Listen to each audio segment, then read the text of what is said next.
Je suis libanais avant d'être maronite, je suis libanais.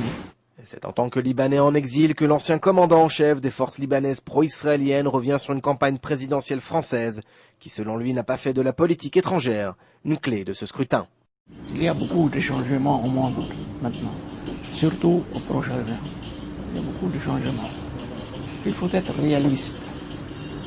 Je vois parfois que la politique française n'est pas réaliste. Parfois, n'est pas réaliste. Ils ont été réalistes pour appuyer le Liban. Ils ont été avec les Américains. Avant, tout ce qu'ils disaient les Américains, les Français disaient le contraire. Ça ne marche pas, ça, actuellement.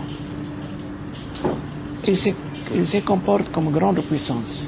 Toute l'Europe n'est pas grande puissance actuellement. Vous savez, en général, je suis plus ou moins la politique française dans les journaux, dans ce qu'ils disent. Mais je n'ai pas vu quelqu'un, Sarkozy ou Ségolène ou Bayrou ou Le Pen, qui ont parlé de l'extérieur, de la politique internationale. Ils ont parlé tout simplement de la politique intérieure, ce qui l'intéresse, la politique intérieure.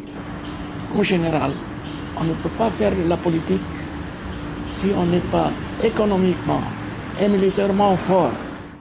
Pour Antoine Lahad, qui dirigea pendant plus de 16 ans l'armée du Liban Sud dans le duel qui opposera Ségolène Royal à Nicolas Sarkozy le 6 mai prochain, c'est l'aptitude à diriger qui se doit de gagner. J'espère que les Français choisiront le meilleur. Je vois le plus qualifié. Le plus qualifié, c'est Sarkozy. C'est autre chose. Il connaît, je crois, qu'il a d'expérience. Il était ministre de l'Intérieur, il était ministre des Finances, il était ministre comme ça. Il a beaucoup d'expérience, je crois. Pour la politique du Moyen-Orient, il sera efficace. Le général Lahad, dont la famille vit à Paris, a fait part hors caméra qu'il souhaitait voir à la tête des Français non pas le candidat dont il se sent proche, mais plutôt le plus efficace.